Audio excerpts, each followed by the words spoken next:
Yeah, Claire here. In this video, I'm going to show you how to make your bead holes bigger using a bead reamer.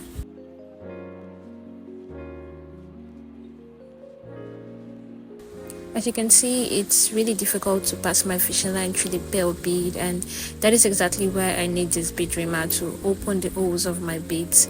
You would need a bowl of water. The water serves as a lubricant to prevent your beads from cracking or breaking. I'll be using the smallest trimmer first, then I'll use the next size, that is the size that's following the smallest one.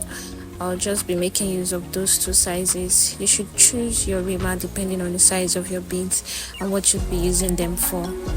Wet the tip of the reamer and the beads, then you can begin rotating and finding the inside of the bead hole. Insert the reamer into the bead hole and gently twist it around until you get halfway through.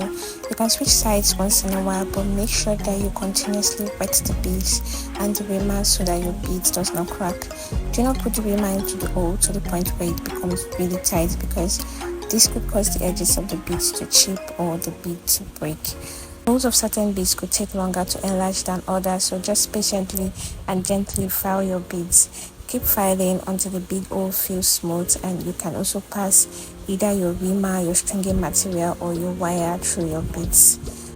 I made these beautiful earrings with the beads that I opened with my bead reamer. Thank you for watching. Please subscribe, comment, like and share this video. Bye.